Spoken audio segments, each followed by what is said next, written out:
1, 2, yuk. Tahukah kalian apa itu radiasi beta? Apa itu Mada?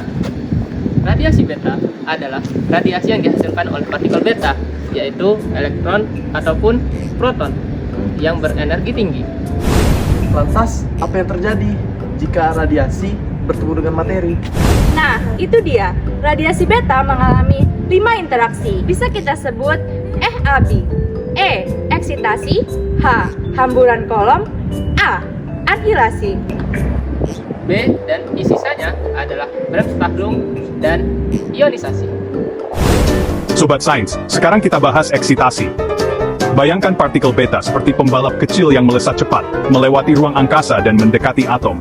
Partikel kecil ini berinteraksi dengan elektron di kulit atom, tapi nggak punya energi yang cukup untuk mengeluarkannya sepenuhnya.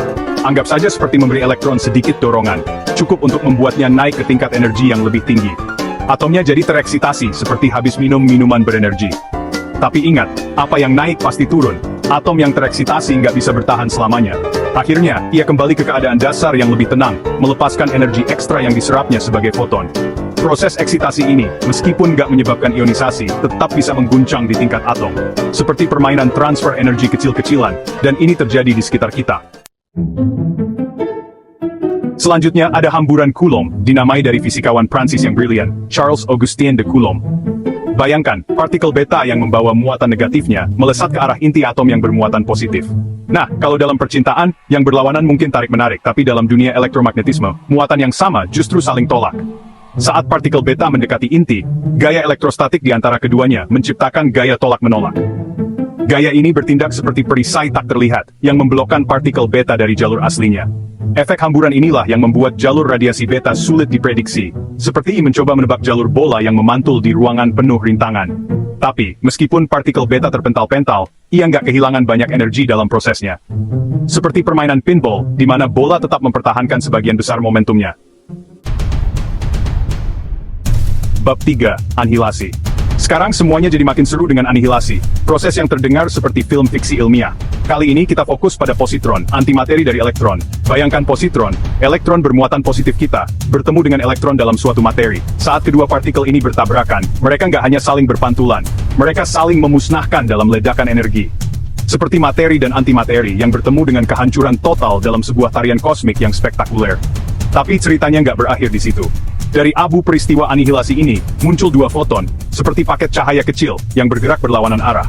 Foton-foton ini membawa energi yang dulunya tersimpan dalam massa elektron dan positron. Ini adalah contoh indah dari persamaan terkenal Einstein, IMC kuadrat, yang sedang beraksi. Dides master den Bridgeford light 2 sising fame. Bab 4. Bremsstrahlung. Siap-siap, karena kita akan masuk ke dunia Bremsstrahlung, kata dalam bahasa Jerman yang secara harfiah berarti radiasi pengereman. Bayangkan partikel beta yang sedang melaju dengan kecepatan tinggi, tiba-tiba bertemu dengan medan listrik yang kuat dari inti atom. Perubahan gerakan partikel yang tiba-tiba ini, seperti menginjak rem mobil secara mendadak, menyebabkannya kehilangan sebagian energinya. Tapi inilah bagian yang keren, energi yang hilang, ini nggak hilang begitu saja. Energi ini diubah menjadi radiasi elektromagnetik dalam bentuk foton, yang dapat berkisar dari gelombang radio berenergi rendah, hingga sinar X berenergi tinggi. Semakin tinggi energi partikel beta dan semakin besar nomor atom material yang ditemuinya, semakin besar kemungkinan Bremsstrahlung terjadi. Seperti mobil yang melaju semakin cepat dan semakin berat benda yang ditabraknya, semakin keras sitiran remnya. Bab 5. Ionisasi. Dan yang terakhir, tapi nggak kalah penting, kita sampai pada ionisasi, salah satu interaksi terpenting antara radiasi dan materi. Dalam proses ini, partikel beta dengan energi yang cukup bertindak seperti peluru kecil, bertabrakan dengan elektron dalam atom, dan menendangnya keluar dari kulitnya. Hal ini membuat atom memiliki muatan positif bersih, karena itulah disebut ionisasi. Seperti mencuri elektron dari atom, membuatnya sedikit positif tentang situasi tersebut. Elektron yang terlempar, sekarang bebas dari cengkraman atom, dapat melanjutkan untuk menyebabkan ionisasi lebih lanjut, menciptakan rentetan partikel bermuatan. Proses ionisasi inilah yang membuat radiasi bermanfaat sekaligus berbahaya, tergantung konteksnya. Ini adalah alat yang ampuh yang dapat digunakan untuk kebaikan atau kejahatan, seperti pedang bermata dua. Nah, itu dia, teman-teman. Kita telah menjelajahi 5 cara utama radiasi beta berinteraksi dengan materi eksitasi, hamburan Coulomb, anihilasi, Bremsstrahlung, dan ionisasi. Masing-masing interaksi ini memainkan peran penting dalam menentukan bagaimana radiasi memengaruhi dunia di sekitar kita, mulai dari warna yang kita lihat hingga perawatan medis yang kita andalkan. Jadi, lain kali kamu mendengar kata radiasi, ingatlah bahwa itu bukan hanya kata menakutkan dari fiksi ilmiah. Itu adalah kekuatan fundamental alam yang membentuk alam semesta kita dalam banyak cara. Teruslah bertanya, teruslah menjelajah, dan tetaplah ingin tahu. Selain mempelajari radiasi beta, fisika nuklir juga mempelajari mengenai interaksi partikel subatomik. Salah satunya yaitu neutron, proton, dan inti atom. Salah satu konsep dalam fisika nuklir ialah tampang lintang atau cross section, di mana tampang lintang sendiri merupakan probabilitas interaksi neutron dengan inti atom. Tampang lintang sendiri bergantung pada energi neutron, di mana energi neutron terdapat dua, yaitu phase neutron dan thermal neutron. Berdasarkan interaksinya dengan inti atom, neutron dapat mengalami dua jenis tumbukan, yaitu tumbukan elastis dan tumbukan inelastis.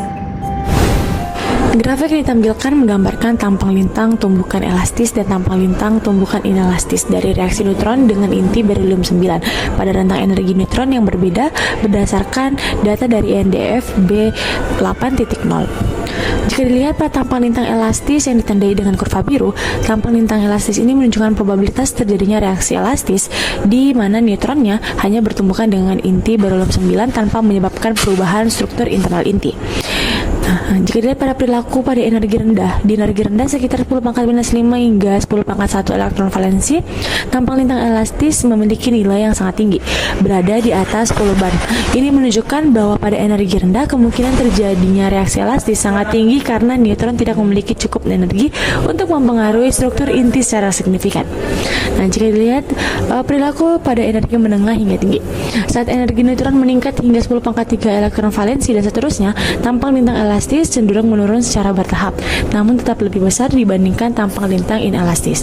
Pada energi yang lebih tinggi, sekitar 10⁻⁵ elektron valensi, tampang lintang elastis mengalami beberapa fluktuasi akibat resonansi, di mana ada titik-titik energi tertentu yang memungkinkan interaksi lebih besar antara neutron dan inti.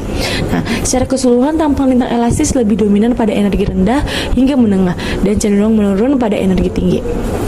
Nah, untuk tampang lintang tumbukan inelastis yang ditandai dengan kurva merah, ini menunjukkan probabilitas terjadinya reaksi inelastis, di mana neutron berinteraksi dengan inti berhelium 9 hingga menyebabkan eksitasi atau perubahan struktur inti, seperti pelepasan partikel atau transisi ke keadaan energi lebih tinggi.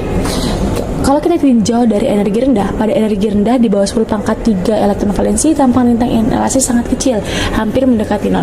Ini berarti bahwa probabilitas terjadinya reaksi inelastis pada energi rendah sangat kecil, karena neutron tidak memiliki energi yang cukup untuk mengubah keadaan inti.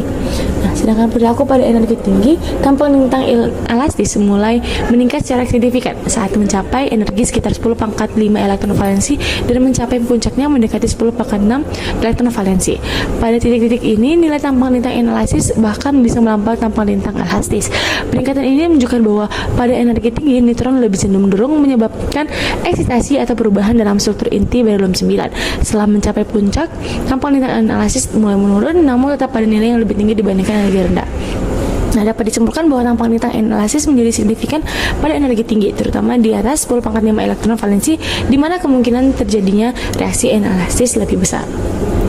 Nah, jika kita bandingkan antara tampang lintang elastis dan inelastis pada energi rendah, di bawah 10⁻³ elektron valensi, tampang lintang elastis mendominasi jauh di atas tampang lintang inelastis, menunjukkan bahwa reaksi elastis lebih mungkin terjadi pada rentang energi ini. Nah, jika kita lihat pada energi tinggi 10⁻⁵ elektron valensi, tampang lintang inelastis mengalami peningkatan tajam dan bahkan bisa melampaui tampang lintang elastis. Ini menunjukkan bahwa pada energi tinggi kemungkinan terjadinya reaksi elastis menjadi lebih besar dibandingkan reaksi elastis. Nah, kesimpulan dari grafik ini menggambarkan bahwa reaksi elastis lebih dominan pada energi rendah hingga menengah, sedangkan reaksi inelastis lebih dominan pada energi tinggi. Perilaku ini sejalan dengan karakteristik reaksi nuklir, di mana pada energi rendah interaksi yang tidak mengubah struktur inti lebih mungkin terjadi, sedangkan pada energi tinggi neutron memiliki cukup energi untuk menyebabkan eksitasi atau perubahan internal pada inti berhelium 9, sehingga reaksi elastis lebih mungkin terjadi. Tahukah kalian apa itu radiasi beta? Apa itu? Dan harusnya enggak dan ya? Iya. Kan belum selesai. Nah, radiasi beta mengalami 5 This is us behind the scene to make our video. Oke, semangat. 1, 2, yuk. Berdasarkan interaksinya dengan inti atom, neutron dapat ulang cik interaksinya dengan inti atom. Neutron dapat berbagi menjadi salah. Turun aja. Itu Anda tinggal itu.